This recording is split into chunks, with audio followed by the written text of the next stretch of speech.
Well, Greg, here we are again with another podcast. I'm stuck in Boston and you're finally back in Denver. Where have you been off to?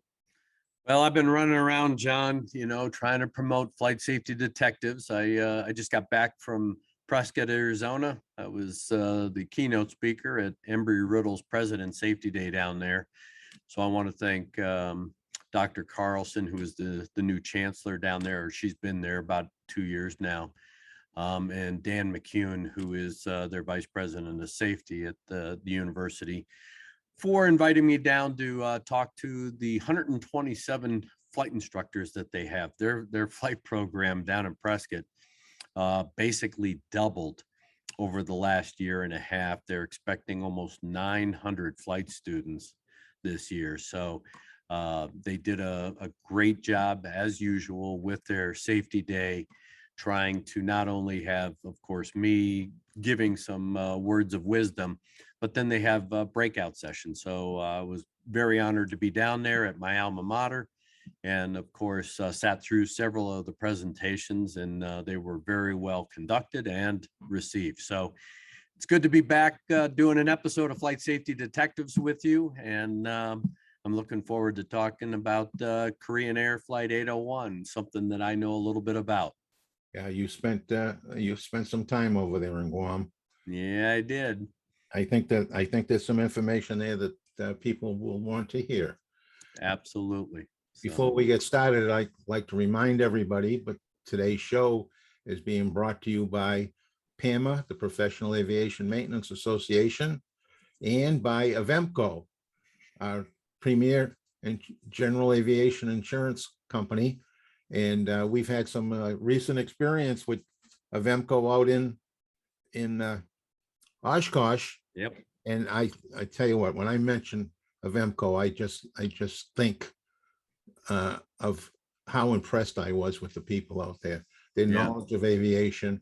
I listened to them talk to people that came up to the booth. They had a pretty big booth. Must have been 20 feet long. And it was impressive. And I can see why too. Part of the other thing that impressed me is the fact that they actually have a simulator in their facility, which their employees use to understand flying and maybe understand what their customers are trying to tell them sometimes. Yeah.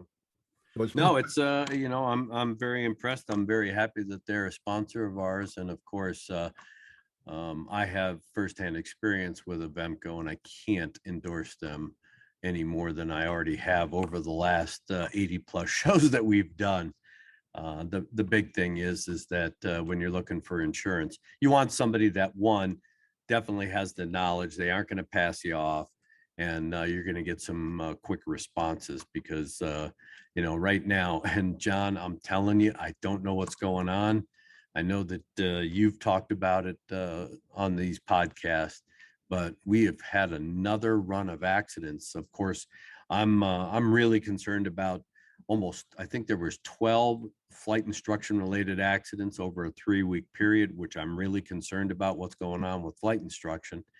But just looking in the last week and a half, we've had 5 or 6 fatal accidents that have come to our attention. I haven't really looked at all the notifications, but it's very disconcerting that we're having these fatal accidents, especially in a short period of time. It's almost like we're in a hurry to catch up, make up for lost time, because last year was a relatively good year. Yeah. But that was because of the pandemic and the flying that did not happen. Yeah. This year, it seems like everybody's rushing to catch up with their flying and making mistakes, maybe because they're rusty. They haven't been out there flying for over a year, and I don't know what it is. It needs, the NTSB and the FAA need to take a good look at these accidents and try to figure out if there are any common themes like the two that I just mentioned. Yeah.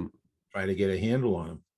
Well, I'd sent you a picture of a landing gear that I came across, where it was fortunate that the gear didn't fail, but there was a huge crack in the trunnion. And, when we talk about pre-flight and we talk about, looking at things and touching things, it's not just a matter of walking around the aircraft. It's actually looking and inspecting what you're looking at. And a lot of times the landing gear is overlooked. It's given a superficial look, especially when it comes to, how much chrome you see on the strut and things like that. Those are very, very critical issues, because if you have a flat strut, you're going to have problems on landing or even takeoff. But in the picture that I sent you, that trunnion was cracked. And had there been one more flight on it, of course, that gear would have failed. Yes, yes.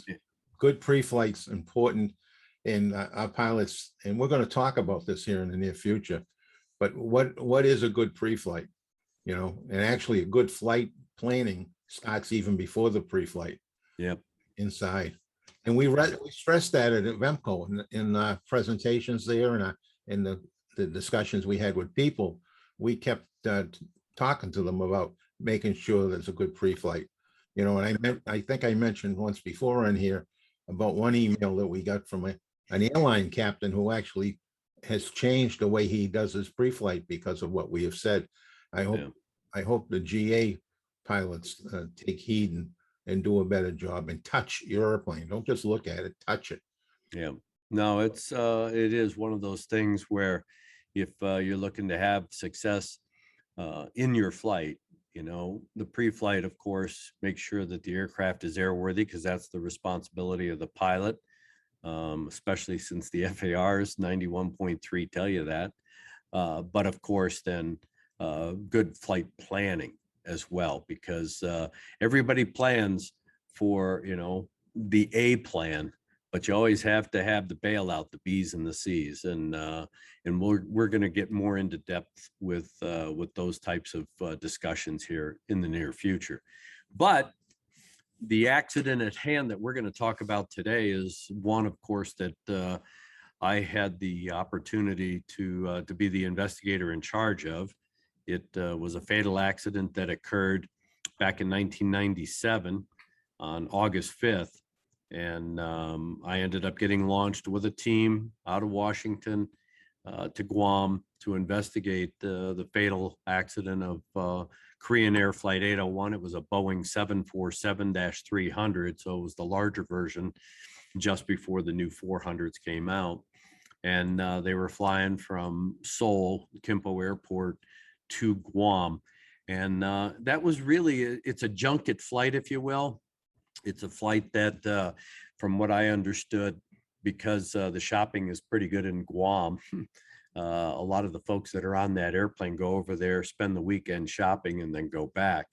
And that was one of these trips. The guy that was involved with the accident as the captain on this particular flight really set the stage for the entire sequence of events that were to follow and resulted in this fatal accident. We're going to go through the details here, but like every other accident, John, the sequence of events really started well before those pilots ever got on the airplane. It certainly did in this case. I was just reading the report a half hour ago, and the events that occurred before they left Seoul, with this guy getting rescheduled at the last minute because he was out of time.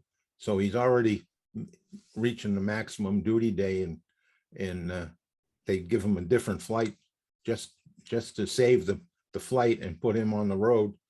And he on the flight recorder, data recorder, voice recorder, excuse me, he actually says more than once about him being tired. Yeah. So he wasn't running on all cylinders. And as you read the recorder, and we'll go through that in a minute, but it becomes painfully obvious that he was slow to react, and sometimes didn't even react at all to the events occurring around him. And the other two guys in the cockpit, they raised it, but not forcefully.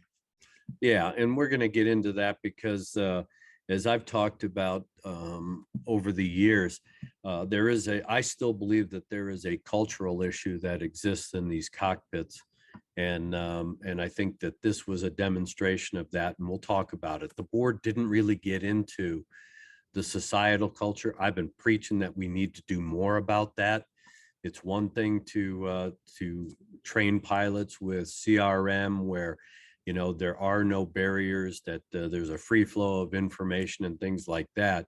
And while it sounds good and looks good on paper, and we've done a very good job here in the United States and other places around the world of breaking those barriers down so that we don't have that hierarchy, that authority where other folks in the cockpit are reluctant to speak up. I think that this is a demonstration where assertiveness versus aggressiveness, especially as the situation was starting to degrade, was necessary. And that kind of aggressiveness by the first officer and or the flight engineer just wasn't there. And we'll get into that. But, to set the stage, it was a late night departure coming out of Kimpo. So they were going to be flying backside of the clock, flying to get into Guam in the early morning hours of the next day, August 6th. And it wasn't a difficult flight. There was nothing going on en route after takeoff. They did have their pre-flight briefing opportunities before they took off. They do self-briefings. They reviewed the NOTAMs, and were aware that as they went into Guam, that the instrument landing system, or ILS approach, was not necessarily in service. It wasn't out of service. Only a part of it was out of service, and that was the glide slope had been taken out of service.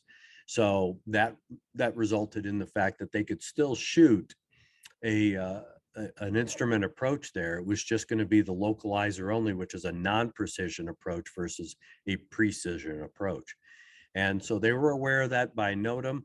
And of course, en route, when they were about 100 or so miles out, the captain did a briefing with the other two crew members and reiterated the fact that the ILS was out of service. That is, the glide slope was out of service or unreliable, unusable, and that they would be shooting a localizer approach. They talked about the minimums, and everybody through the briefing apparently understood it. There were no major discussions that were recorded on the cockpit voice recorder regarding that.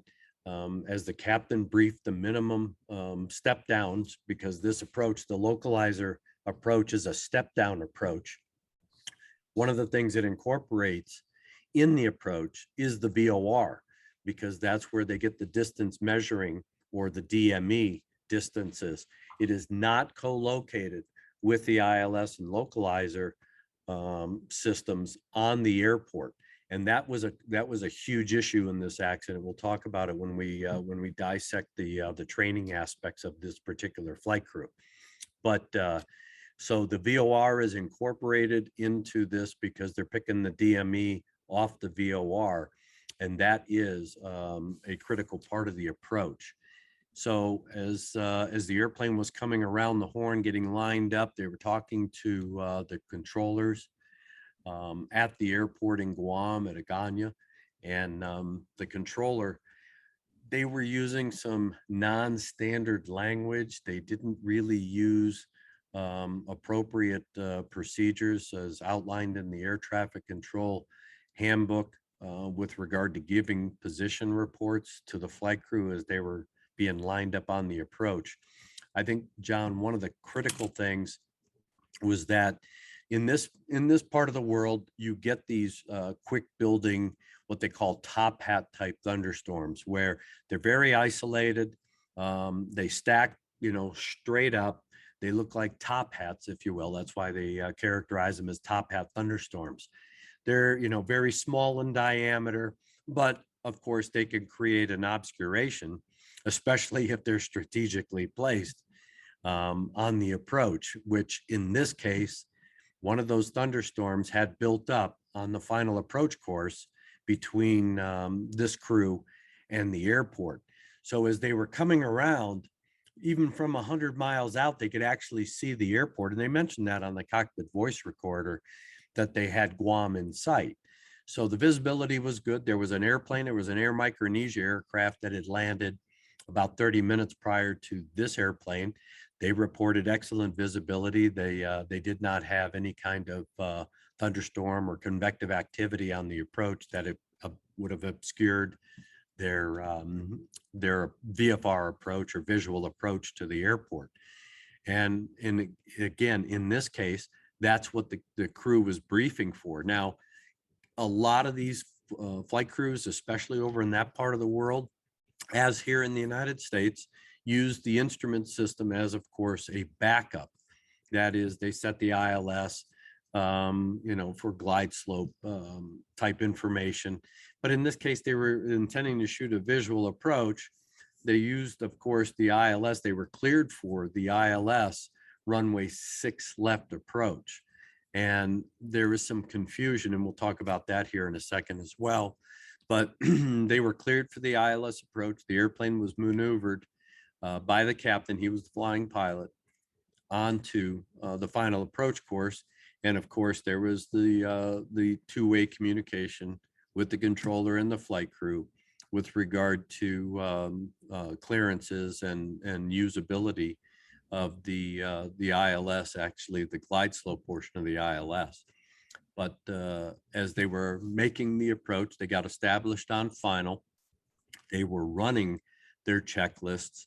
The first officer was prompting the captain for specific things on the checklist. They reconfigured the airplane. And as they were turning into the final, all of a sudden, this discussion about whether or not the glide slope portion of the ILS became very prominent in the discussion. They already knew, and they briefed it multiple times. If I remember last count, even before they got on final, they had talked about the fact that the glide slope portion of the ILS was unusable. They talked about it 4 times. So they all knew that the glide slope was not working and it could not be used. Actually mentioned that to them as well. And the controller mentioned that to them when they were given their landing clearance. So now you got 5 times that this has been reinforced. They get established on final, and whatever the captain was looking at led him to believe, or at least prompted him to say, is the glide slope working? And the other 2 pilots, the first officer and the flight engineer, chime in. And again, this whole conversation became a prominent discussion at a critical point in time when it should have really been ignored. But the captain kept saying, is it working? Is it working? And the other 2 crew members kind of bought into that discussion rather than, dismiss it as, don't worry about it. It isn't working. So let's not have this discussion anymore.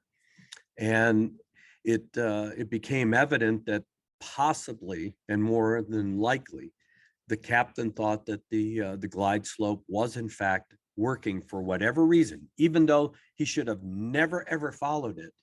You can tell from the data recorded on the flight data recorder that the airplane got into what looks like a constant rate descent, not by a systematic approach through using the automation for that constant rate descent, but in fact, possibly the captain following a false glide slope.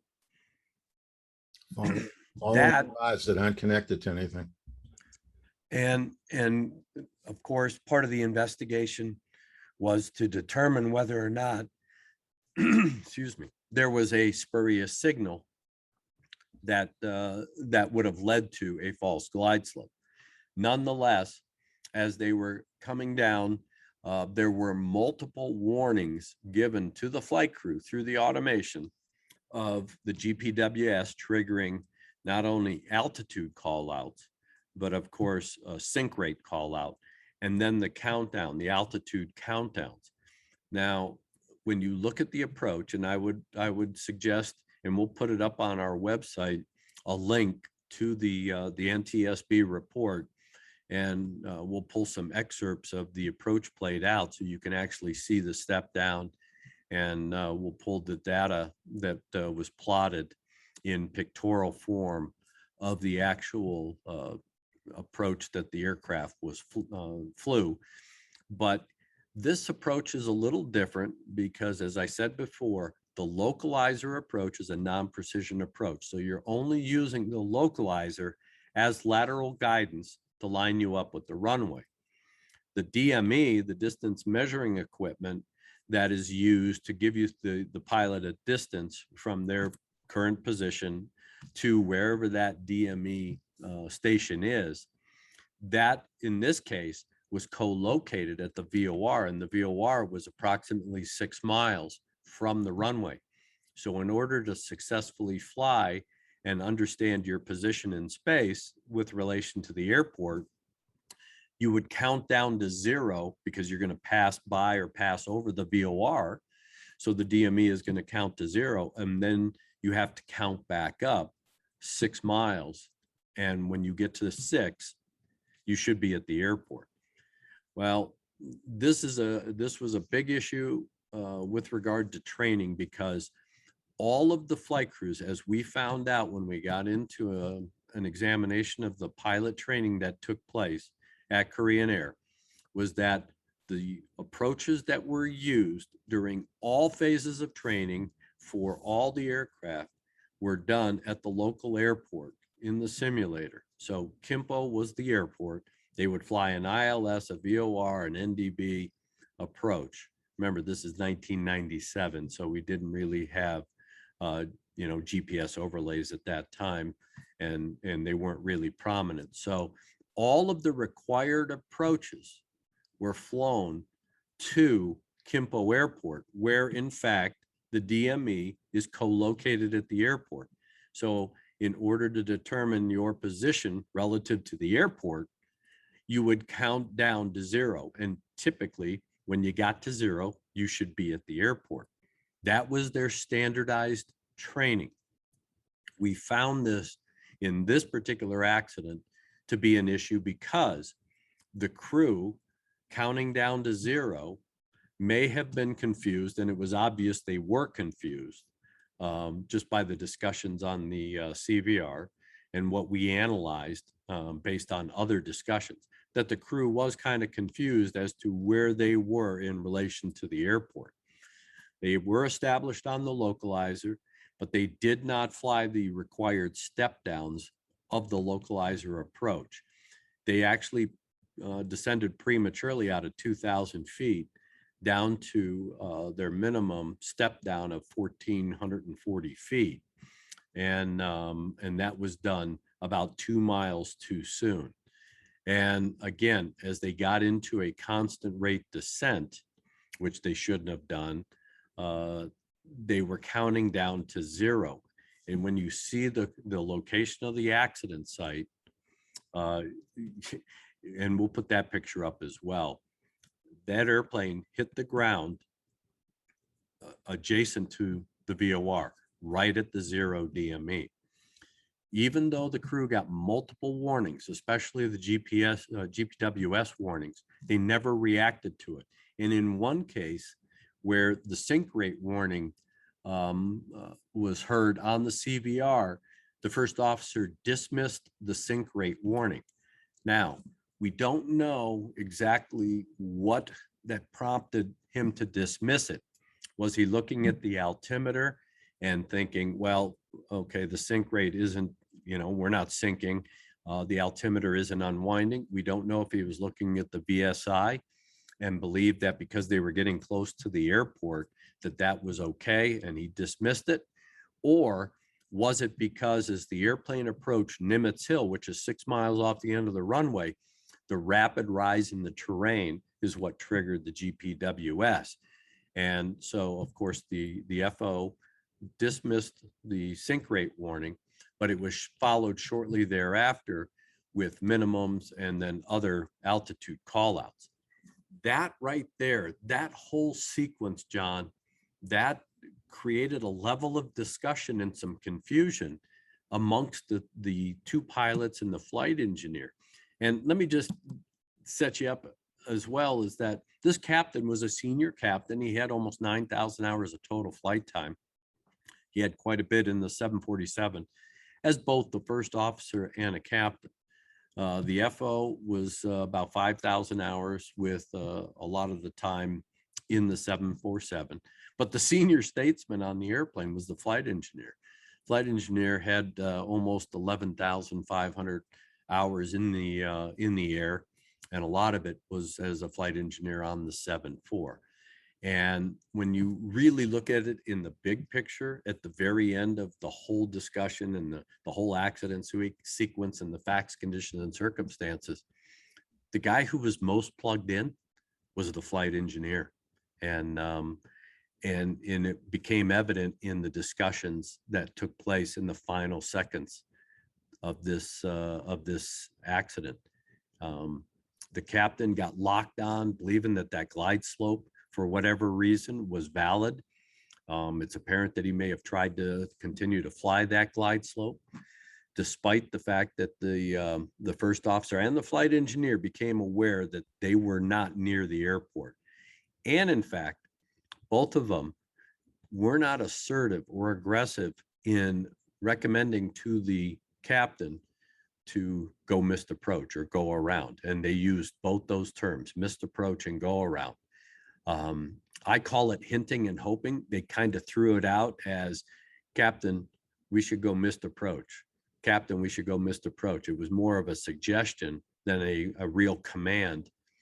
And it wasn't done in a very assertive or aggressive way with any real sense of urgency that we could tell. And so, of course, while they were processing that information and the airplane is still motoring along at 2.5 miles a minute on the approach, the captain, when he finally decided that he was going to conduct the missed approach, by the time he powered up and he pulled up, and the pull up was not as you would have expected, either to do any kind of CFIT escape maneuver, even though they were getting the GPWS warnings. And it wasn't assertive enough or aggressive enough to even suggest a normal missed approach or go around type procedure. The power came up, and it was only a matter of 5, 6, 7 seconds from the time the power came up, the airplane was still settling, to the airplane to react. They ended up striking the ground.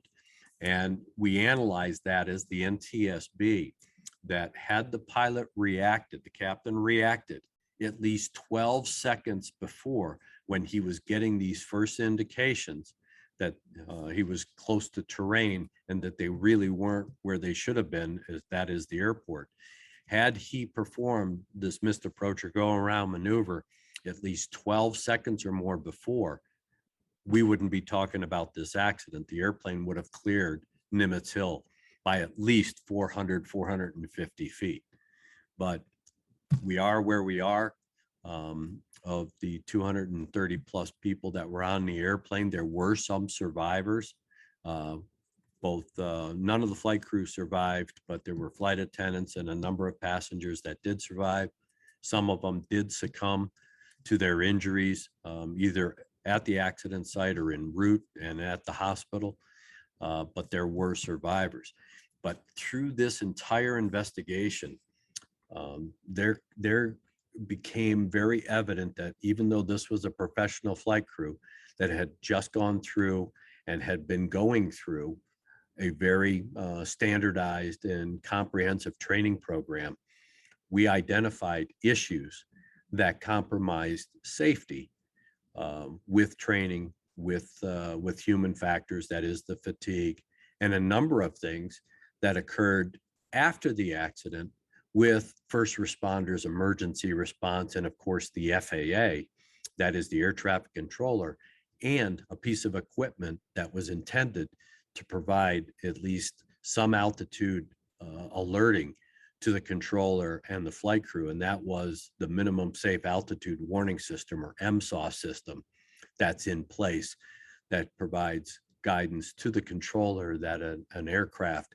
may be too low at certain points on the approach, and the controller then issue an MSAW alert, or low altitude alert, to the crew to get their attention. So with all that being said, John, there is a lot to talk about. Oh, there sure is. There sure is. And so I'll keep with the routine that I used the last time. So you're in Washington and the bell goes off. What happened? Well, we were we were trying to get to Guam, going by way of commercial airline. It was going to take us basically almost 3 days. So we were able to work with the Air Force, and the team was able to jump a ride on a C-141 out of Andrews Air Force Base, military transport, large cargo transport airplane. You sure it wasn't a VIP service? Not in this particular instance. It was a lot different than flying on the FAA's Gulfstream. We showed up at Andrews, we got all checked in, and here we are in the belly of a cargo airplane with troop carriers. That is very uncomfortable seats, hammock type seats, the netted type seats, and we were flying with a bunch of cargo. And it was a long ride from Andrews, and we had to go up to Fairchild Air Force Base in Washington State. That was our stopover, but we were also going to have to transfer airplanes because the 141 wasn't going on to Guam. So we ended up spending some time at Fairchild. The Air Force was very accommodating to us, took very good care of us while we were on the ground. And then we jumped on a KC-135. Typically, it's a refueling tanker airplane. This one didn't have the tank in the belly. We were able to utilize that airplane to get us up to Guam. The problem with that, John, is one, it is not a comfortable airplane, just like the 141, where we were already working on a long day. We knew that when we got to Guam, we were going to have to start working.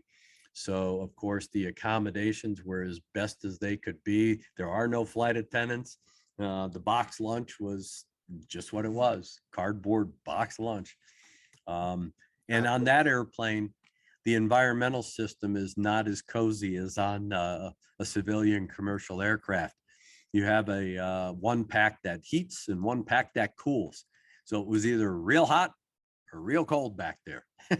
So that kept the team a bit entertained and, on guard a little bit, but we did survive the trip. It was a long trip for us, but when we got to Guam, it was the early morning hours, and again, the process now needs to start. So you got to clear your head and begin this investigation. Guam being a U.S. territory, that made it our responsibility to conduct the investigation as the National Transportation Safety Board. And we were going to be utilizing the services of not only the Air Force, but the Navy did help us to an extent while we were there. And of course, we needed all of the local authorities in Guam to assist in this particular investigation. And I recall when you presented to the board, which I was one of, I recall the discussion around the initial scene and all the problems with the rescue recovery effort.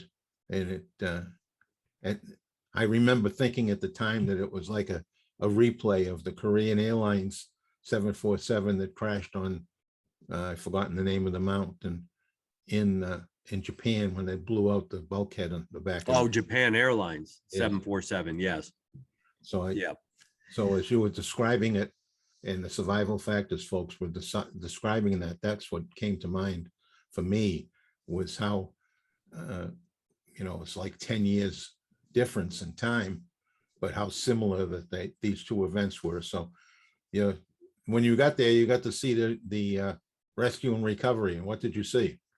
Well, John, that one of the things is yes, we try to expedite in getting there, and we did. We got there late the next day after the accident, and of course, the first course of business is to try and take the team out and get a lay of the land and look at what it is that we're up against as far as terrain and how we're going to conduct the investigation. It's a very choreographed operation.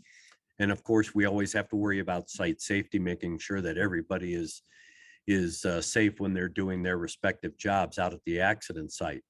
There were still recovery operations going on because even though the airplane only crashed 6 miles from the airport, it was in a isolated area on Nimitz Hill. Access to the accident site wasn't easy. It's not like there were a bunch of paved roads that you just drive up to. It was very time consuming. There are only very limited access points to get up to the top of Nimitz Hill, especially up near the VOR, because there's a very small road. One of the big issues that eventually came to light in this accident was the delayed response after the accident. There was some miscommunication. The folks at the tower in Guam did not know or did not make timely notification with the fact that the airplane hadn't landed. By the time that process started, quite a bit of time had already lapsed since the accident. Initial notification was delayed as well. And when the notification was made to the local fire department, the Guam Fire Department, which is only located 3 miles from the accident site, we found out that they did not respond timely. Their response was hindered by the fact that because of the high humidity with the fire trucks, they often bleed the brakes to drain the moisture out. It just so happened that their primary fire truck that they would have sent out did not have any any brake hydraulics. They had to service the hydraulic system, the brake system on the truck before they could actually initiate the response. When you look at their response, and of course you look at the airport response, it was 52 minutes from the time of the accident till the time the first responders were able to, one, get on the road, two, get up to the accident site and actually start doing their thing. So when you look at that delayed response, that was, almost an hour. That airplane had crashed. There was a post-crash fire. There were survivors. We did get information about, how many people may have survived if the response was more timely. That became one of the biggest issues of this investigation, John, was the survivability aspects, because we did have a number of survivors. Some of them had succumbed, even though they had gotten out of the airplane. They died after they had evacuated the aircraft wreckage. In fact, I recall having a discussion with somebody on that accident. There was a flight attendant and somebody else that had survived the crash, but had a strange twist of events that ended up having them perish. Do you remember that? Yeah, there was a flight attendant. They had evacuated the aircraft, got out of the aircraft, and as they were trying to walk downhill, because the airplane crashed on the side of a hill, so it was in more of a ravine. So there was an uphill portion of this accident site and a downhill portion, and the airplane came to rest on both those inclines. And as the two people that evacuated the aircraft were walking downhill, trying to get away from the wreckage towards the tail of the airplane, one of the 4 engines broke loose, rolled down the hill, and struck them. And it was a tragic end. They survived the accident only to be killed during the course of their evacuation from the wreckage. Sometimes you have no luck whatsoever. Yeah, and it, for the team, there were a number of issues that came up during the course of us actually trying to conduct the accident investigation. Of course, we had to set up areas where victim recovery was still taking place, so we had to not only do our jobs, but help with the recovery of the victims. Again, it is not a very friendly terrain setting. So because it was so hostile, we had to set up certain areas where we took victim remains. We were accommodating as many of the first responders as we could while we were trying to do our job. But one of the biggest issues, John, that slowed us down was their culture, the Korean culture. In the Korean culture, which I later learned, but I had to accommodate while we were at the accident site, was the fact that family members, of course, we've allowed family members to visit the accident site in the recent past with regard to trying to at least interact with the families in a very thoughtful way. We allowed the families to come to the accident site at a safe distance. It was up on the surrounding peaks and hills where they could actually look down on the accident site and pay homage and pray for their lost loved ones and that kind of thing. The thing that was very disconcerting is that we found out that not only do the family members come there, but they also have wailers. That is, people that will scream cry. And that's part of their culture that we came to find out. And when we started to hear this, it was kind of disconcerting to all of us as investigators because we hadn't been exposed to that. So once we understood what was going on, we shut the accident site down. That is, we stopped doing all the work for a short period of time to allow the families to grieve as they would in their culture, so that they felt that they were accomplishing what they needed to do to honor their family members. So again, we tried to accommodate that culture and then get back to business. And you start to learn a lot. And I then had to deal with a number of other issues that were cultural based. When the president of Korean Airlines finally showed up, he didn't do it within hours of the accident. It was days. And that too did not go over well. And we had to deal with some of the issues with family members and their displeasure with the president of Korean Airlines.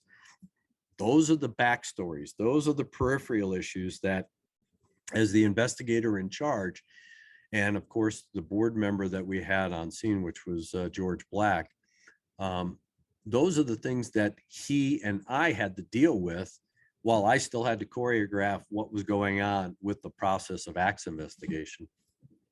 Yeah, most people don't realize that the board member that does accomplish or accompany the team does have a role more than just being a spokesman. Then they have to meet with the politicians. You have to deal with those issues with the police, the fire, the emergency services, the Red Cross. The list goes on and on. Yeah. But everybody wants to help, and sometimes the help is a hindrance. Yeah. You have to tiptoe through the tulips there and try to not offend anybody, but get our job done. And on top of that, with Korean Air, I was still finishing up the tail end of ValueJet at the time. So it was all about time management for me in trying to worry about what's going on at this current accident, trying to finish up ValueJet with that had happened a year and a half before. And so trying to make all of that happen. We had a great team from the NTSB. The investigators worked hard under a variety of different conditions. And I think that this was one of the most thorough investigations of a foreign accident that we had done, because there were a lot of cultural issues we had to get into, the ways that the airline was doing business. You try to look at a standardized process. And yes, this is a flag carrier. It's a professional organization. They have a very structured process. But one of the, when we started looking at pilot training and we looked at some of the shortcomings of pilot training and the fact that they never taught pilots or never checked pilots on how to fly these types of non-precision approaches that had unique characteristics to them, like this up-down DME or count down to count up type non-precision approach. They were steadfast in, when you got to zero, you should be at the airport. In this case, when you got to zero, you only were at the VOR, and then you had to count back up. So of course, those kinds of training shortcomings, those were the things that we pointed out. We made recommendations that they diversify their training program. And we understood because a good friend of ours and a friend of this show, George Snyder, ended up going to work for Korean Air shortly after this accident. And these are the kinds of things that he had to address in his role at Korean Air. So we dissected the training, we dissected their policies, their procedures, of course, their crew resource management, and the fact that the first officer and the flight engineer needed to be more assertive. In these conditions, it would have been that if the first officer wasn't comfortable, and definitely the flight engineer wasn't comfortable with what was going on, and they recommended or suggested or mentioned, we need to go around, we need to go missed approach, and nothing was happening. There should have been some sort of reaction by the first officer to take command of the aircraft and initiate that process. We saw that that didn't happen. And that may have been, one, a product of their training. Two, it may have even been a product of their societal culture. Again, we've talked about it in the past. We continue to see it in different circumstances, and that is, you never challenge authority. Even though you're supposed to, and you work and you question whether or not one of these pilots is doing something wrong, especially the senior pilot. It was obvious that the first officer, who was in a good position to take control, never did, never initiated it. And in that delay of the pilot, the captain who was flying the airplane, finally realizing that they should take some sort of action, which was execute the missed approach, that delay in not only decision making, but then execution was the difference, as we determined, between life and death. That 12 plus seconds. Had they made the decision sooner, they probably would not have hit the top of Nimitz Hill. You know, that whole process of who's in charge, you know, sharing power, that is so difficult. It's still not, we're still not clear of that all here in the United States. I see it in some business operations that I look at. They still, the captain is the captain and everyone else plays second seat to him, instead of the first officer really being an equal. And sometimes when I give presentations, I remind the first officer that the crash axe in the cockpit isn't just there for getting out of the airplane. Yeah. You know, I get a little more graphic when I describe it to them, but sometimes you have to take drastic action. And asking somebody in that situation, a first officer, to take control of an airplane or whatever, can be career ending. You know, you have to be right. So what do? You wait until it's too late before you decide you're right. And you know, and I will continue to bring this up because I've traveled around the world. I've been exposed to this. I see this all the time. When I did China Eastern way back in 1993, this was a similar issue where you had a senior captain, junior first officer, and we saw some of that dynamic in that particular event as well, where there were opportunities to, you know, not hint and hope. You know, it's not like, well, Captain, do you think we should do this? Or maybe we should do this. It should have been more affirmative. And if you're not going to do it, I'm going to do it. And while we see it a lot, you know, again, around the rest of the world, like you said, John, excuse me, it does happen in our environments here. You have a brand new first officer who's flying a G4 with a senior captain. The last thing that guy's going to do is really start challenging the guy who's got 5,000 hours in the airplane. But there's going to be times where, you know, you may have a little bit of complacency or distraction going on with the guy flying the airplane who's in the left seat. And it's like, dude, I'm not comfortable with this. You know, you got to do something. And rather than, you know, have the captain respond, you know, hey, hold my beer, watch this. It's like, I've got to do something here. I've got to stop this chain because it's only going to get worse before it gets better. Right. And it happens not only, you know, in aviation, we see it a lot, you know, I mean, you know, as a supervisor when I was working for the NTSB, and you have an investigator who comes in and they hint and hope about, you know, well, maybe I should do this, or maybe you should do this, or whatever. It's like, just tell me, what do you think? What's the problem here? You know, and take more affirmative action based on more affirmative decision making. And leadership. decision making in aviation is critical. You can't hem-haw, especially as that airplane is motoring to the ground and getting close, because your margins of error and of course your margins of options dramatically decreases. Yeah. And, you know, we see it outside of the country common. I've taught school in India and in China, aviation classes. And in talking to the people in both those countries, it's evident that the pecking order is alive and well. Yeah.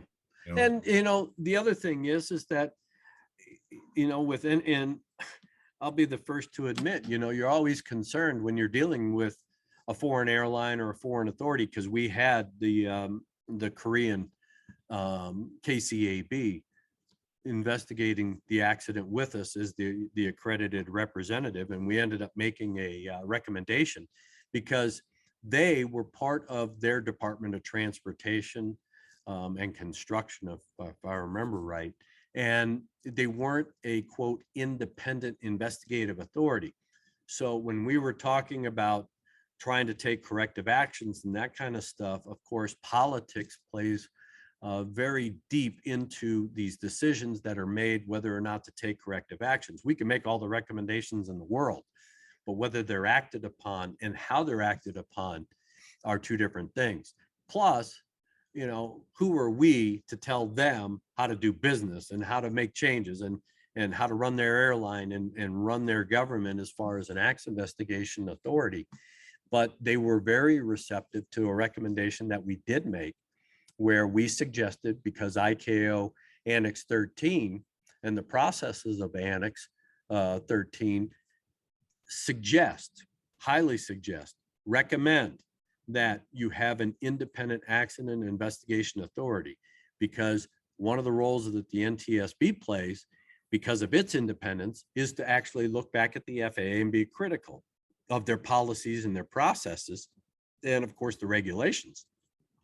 If you're working under their umbrella, it's very hard to point the finger back at yourself. And the Koreans were very receptive, and they eventually did split them out as an independent accident investigation authority. So those are the positives, but you got to walk very, very, you know, cautiously when you're trying to express these kinds of things, because, you know, you can offend people very easily. The Korean airline was very receptive to some of the recommendations that we made. We had a very good interaction, and that's a tribute to the people that were involved in this investigation, John. You know, they could have easily said, you know, pound sand, we're not doing anything, because, you know, they could have looked at this as a one-off or something, but they were receptive. We had a great established relationship, and it comes down to the interaction of people. And I think that that's why this accident and the recommendations that came out of it were so successful. The FAA, of course, they weren't real happy when we started looking at their controllers.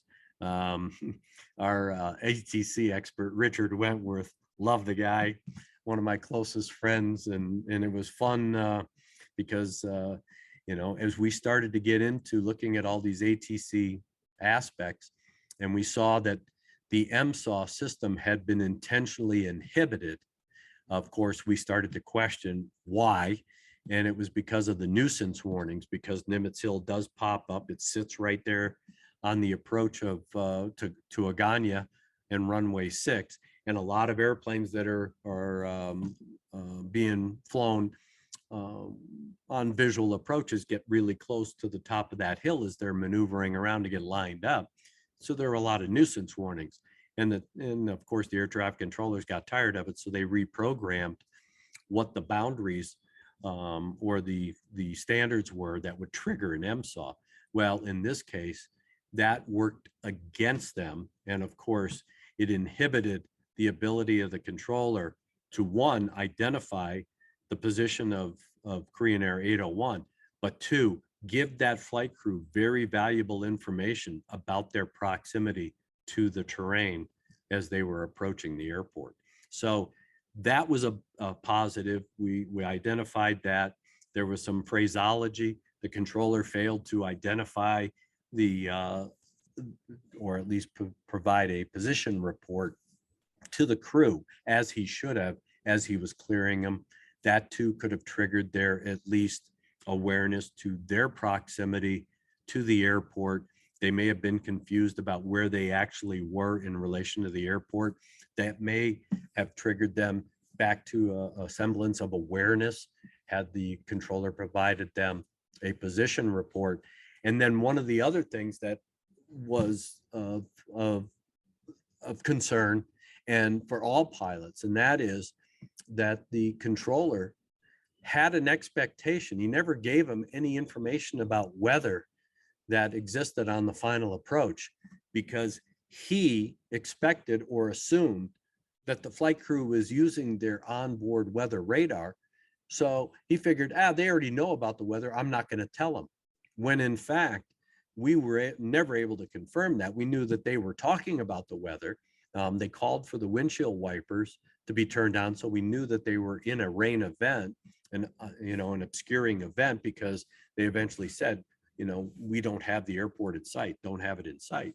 But the controller just assumed that the crew was using their onboard weather radar and never provided them any kind of weather information about what was transpiring. So these little things, while they didn't, get named in the probable cause, it was more focused on the fact that the captain failed to execute the approach properly. And unfortunately, the other flight crew members did not chime in to prevent that accident.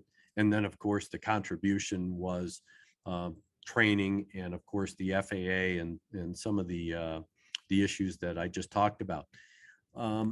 These are the kinds of small things that, one, benefit aviation and aviation safety through, of course, knowledge, but it's something that all pilots and all controllers and all airlines and all management people and even the single general aviation pilot needs to know. I always preach it.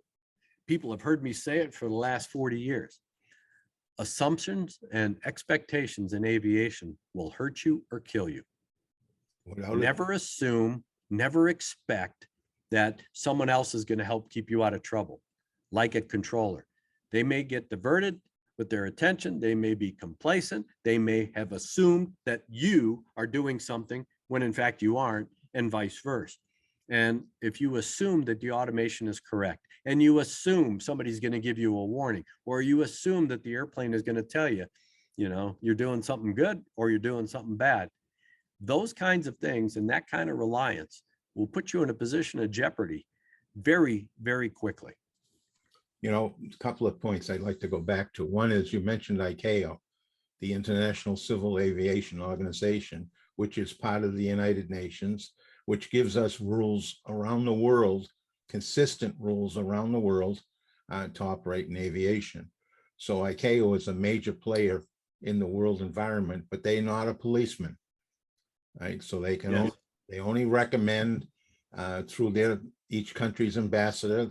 ICAO is in Montreal, and the message is brought back to all those 192 countries that are part of it, and they're supposed to drive the change.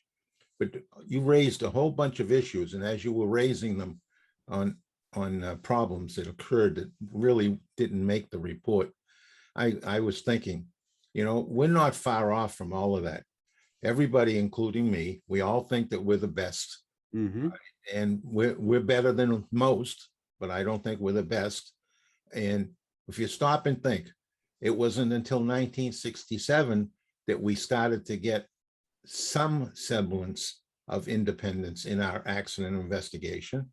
When Yep. the TSB was created, but it was placed underneath the Department of Transportation. And that went on for 5 years before politics entered into an accident, and there was a political storm over it. And right up to the president of the United States, a real slugfest. And then Congress in 1973 passed the independence of the NTSB, a law that made the NTSB independence took effect in 1974. And that led to what we have today. And it's copied by other countries around the world, but not everybody. Yep. France and Italy still use judges to look at their cases, and France is a little bit not as firm with the judge, because the judge defers to their accident investigation people. But Italy is very much the judge runs accident investigations. So it's around the world we have those problems, those same problems. Yeah.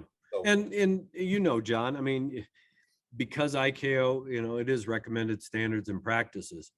The way we do business here is the NTSB. We have this thing called freedom of information. A lot of countries don't have that. Things are kept close to the vest. They're never transparent. They're never public. You go to Canada. They do not publish a transcript of the cockpit voice recorder. At least they didn't for a long time. Others will hold it very tightly. And so people have to understand that when you're dealing with these foreign countries and these foreign airlines, especially if you're doing the investigation, not only here in our territory, but if we as the United States end up in someone else's jurisdiction where we are just the accredited rep to provide technical assistance, we have to play by their rules, and their rules are not necessarily our rules. So the information that comes out, the free flow of information, we saw that a little bit with Malaysian Air, you know, MH370 and other accidents where that free flow of information, that transparency isn't necessarily there. You and I have dissected the Indonesians. We know how bad, you know, they can twist the facts into a storyline that is not supported by the facts. And we're going to see, I guarantee we're going to see the same thing with Ethiopia. And I can't wait to dissect their final report, because I guarantee, just like we saw with the Indonesians, they are going to have leaps of logic that are not supported by fact. The bottom line, though, is that we all are working, or at least trying to work, for a common bottom line, and that is, how do we enhance aviation safety? How do we take the facts, conditions, and circumstances? We use that to our advantage to enhance safety so that accidents like this don't happen again. That is the bottom line, regardless of who's doing the investigation. How we get there, that's always a concern. And you've been on this side of it more than I have. I've dealt with it, but you always had to jump in the middle of it while you were at the board. And that is, there is politics in every single accident investigation in some way, shape, or form. And while people go, no, that it is, I see it, I still deal with it. You've dealt with it, you dealt with it, and you can't get away from it. What we try to do is minimize or mitigate or even eliminate the influence of that politics in the process of enhancing aviation safety. And sometimes we can get it really close to zero. Others, unfortunately, they stick their fingers in it. And we see that. And you and I have pointed that out with Indonesia. Yep. And it occurs here. I mean, as you were talking, I was thinking of 2 or 3 that I had to end up right in the middle of police and our investigators who had a better idea. Yeah. We had to remind them who was in charge, or get to their bosses. I actually had to call the governor in one state because of the area commander for the police was being a problem. Yeah. Even after discussions, he was a problem. So I called the governor, and that took care of the problem. So it's, you know, I didn't want all those pressures put on our investigators that can impact on their performance and their job. So And tough, like you said, it is tough. It really is. And I think one of the last things, and I know because we're running out of time, but one of the last things that came out of Korean Air 801 was the establishment of the international aspect of the family assistance program, which the board was required to create when TWA 800 happened. So we created it for the domestic piece, but Korean Air 801 ended up being the genesis for the international component because of the issues that developed between the families of the victims and of course the president of the airline. I mean, he showed up in several days after the event, and family members attacked him, and that created a huge distracting storyline.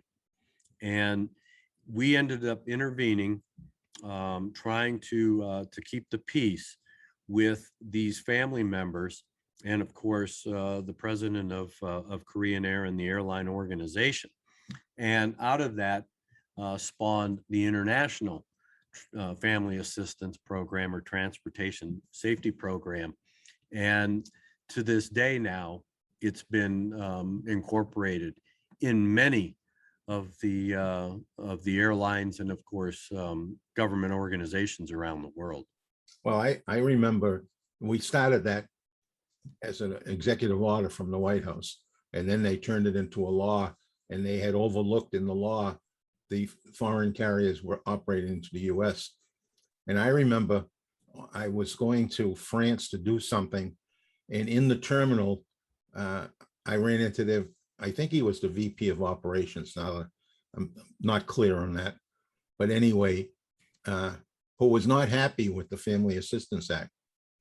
And we had a lot of words, and he actually dragged me back to the office building. And I had an afternoon session because you land there in the morning and I'm dead tired. And I had an afternoon session with senior management. And I think there was even one of their board members there. But anyway, I was on the hot seat for the Family Assistance Act. And, I did my thing, talking about it and defending it. And I escaped with my hide. I got out of there and went on with my business. And I bet it was 2 or 3 years later, I was back over into France because of Airbus and all the work that's over there. We make many visits over there. And I ran into that same individual again, only this time his tone had changed because they had another accident, some other country, and they implemented the family assistance plan that we sort of forced them to put it in, and it worked in another country. So all of a sudden he was very grateful for the plan. So, oftentimes our rules may not be the best, but sometimes if you take what the intent of those rules are and fit them into your own culture and your own country, you can have a very good result with them. Yeah. No, it's in this particular accident, I and the team spent a lot of time interacting with both Korean Air officials and of course the Korean government. And it is about relationships, and yeah, tensions do run high, attitudes and the ways we do business, or the way we point fingers here in the United States, a little different the way a lot of countries and carriers around the world point fingers. And it does take a lot of patience. You have to have a lot of patience. You cannot force your ideology on someone else, and we see that all the time. But it's all about safety. And again, like I said before, the bottom line is, how are we all working together to enhance or improve aviation safety? And while we may have our political differences and the differences in our cultures and everything else, I think aviation around the world, at least a good part of the world, has been improved immensely because of this interaction. And a lot of it comes through, of course, ICAO and those practices in these interactions between investigators, not necessarily the politicians, but we as technicians, investigators at a certain level, we all speak the same language.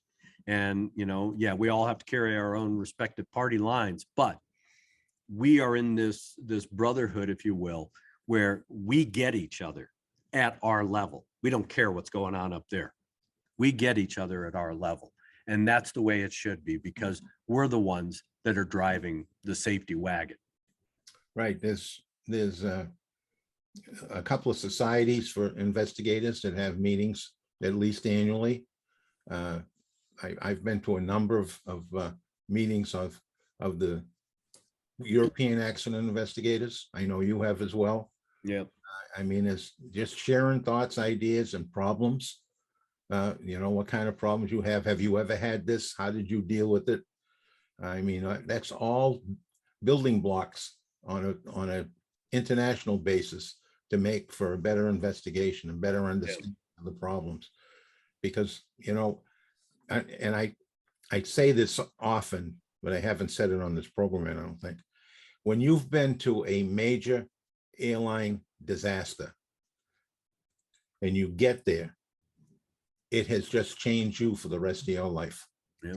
When you walk through that accident scene and see the devastation, not only just of the piece of equipment that can be replaced, but of everybody that was on that airplane, it changes you forever. Yep. Yeah. And it doesn't matter what nationality you are. And we don't compartmentalize that. I mean, as investigators, we are out there. There was a loss of human life, and we've got to stop that from happening again. And over the years, when you look back, where, as you recall, John, I mean, statistically, we were having one or more major hull losses around the world every single month. Yep. And now a major hull loss, not only here in the United States, which we haven't had in quite a long time, which is phenomenal for us, but even around the world, we have done a very good job in mitigating. We haven't eliminated, but we have mitigated immensely the accident rate around the world. Right. The equipment is much, much better. In fact, from a statistical point of view, if you look back, first generation jets were the 707s and the DC-8s.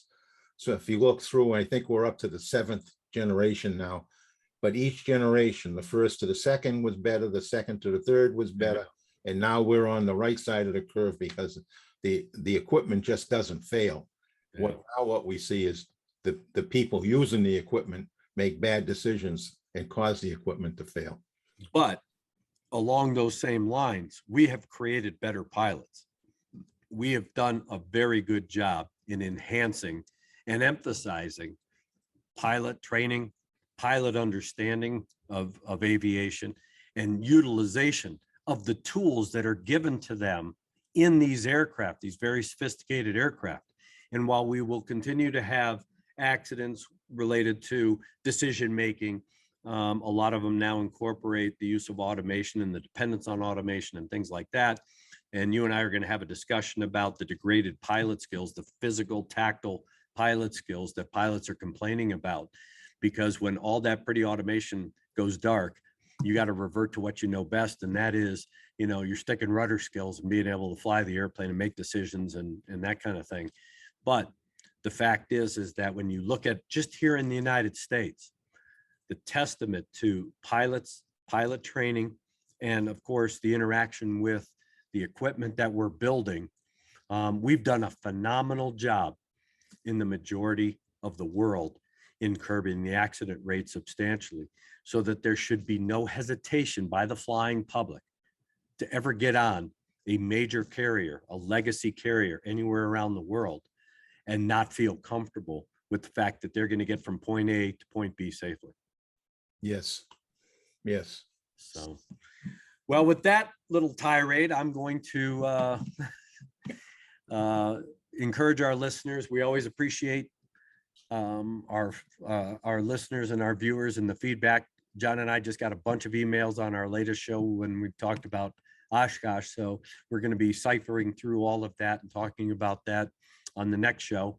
But we appreciate your feedback, of course, your comments, what you like, what you don't like, recommendations for things you want us to talk about. You can contact John and I at our website, or both our website and of course our email at flightsafetydetectives@gmail.com. We encourage you to write and let us know what you think, how we can make the show better, what interests you. John and I, sometimes get off on little tangents because we think it is beneficial. You want to drive us back to center, we're happy to listen.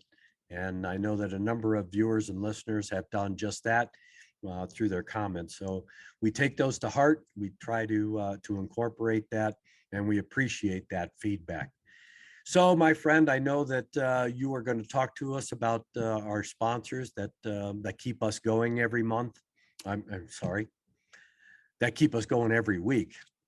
I've lost track of time. I'm traveling so much. I can't remember, how often we're actually doing this. But the fact is that I'm happy to be with you every week, and I'm happy that our sponsors continue to give us the opportunity to be together and do this show every week. I'd like to remind you and everyone else that originally this show was going to be once a month. Yeah. And then we quickly went to every 2 weeks. And then we were, I'll call it badgered to do it every week.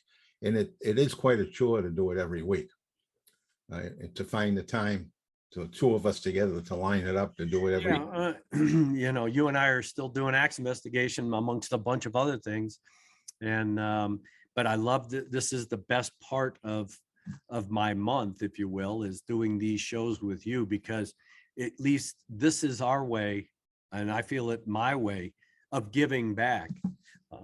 I've been blessed with a career with the NTSB and in aviation safety, and it doesn't benefit just me to take all this information and keep it to myself. And that's why I love talking to you, because I get educated by you and the other guests that we have on here, and hopefully we're educating the public.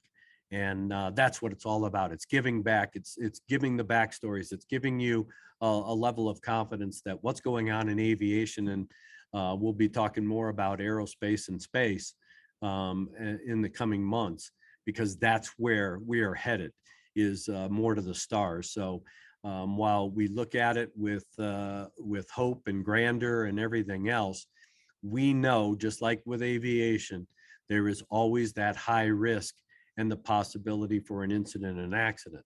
But we're going to have to learn from that to improve it. And so that's what the intent of this show is. And we will continue to bring you at least our perspectives based on the facts, conditions, and circumstances that we know and research, so that you can have a more accurate picture of what's going on out there.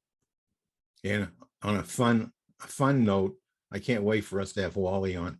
Yep. I'm working on getting her on. Yep. That'll be fun. Yep. For that experience.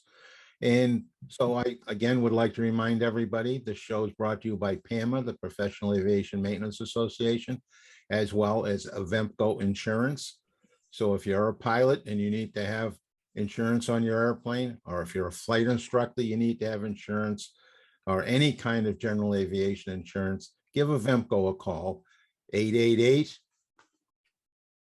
Oh, come on, John, you should have that memorized by now. I want to make sure I don't mess it up.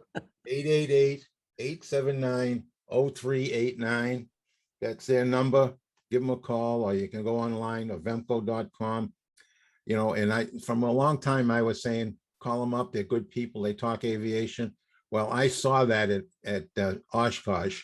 And if you wanted to talk aviation, whether you had a policy with them or you were walking by, they talked aviation. Yeah. They're good people to deal with. You're talking directly to the insurance company, not an agent that has to get somebody else. So it's a very good process. And okay, my friend, I'm leaving you with our last words. As usual, please, as usual, everybody, if you're going to fly, please do a good job of pre-planning your flight, looking at that weather, your walk around. Do a very thorough walk around. If you think you don't have enough knowledge to do one, get a hold of one of the mechanics at the FBO or wherever you get your airplane maintained and talk to them. when I looked at that picture of the cracked strut that you sent me, all right, that didn't happen overnight. All right, that was sitting there for a while. And when they pulled that off, I wish I had my hands on it. I'd like to put that under the microscope just to see how long that was cracked. But I'll bet you that was cracked for quite a while. And so do a good pre-flight. Touch your airplane. Don't just look at it, touch it. Wiggle the flight controls, wiggle the wing of the airplane. All right. And didn't we have one of the Piper airplanes that had the wing problem? Wasn't it found by somebody decided to, out of the clear blue sky, wiggle their wing Yep. on the airplane? And all of a sudden it was different than what it was before. And Yep. it's the issue. So please be engaged with the process, be engaged with your airplane, and please fly safely.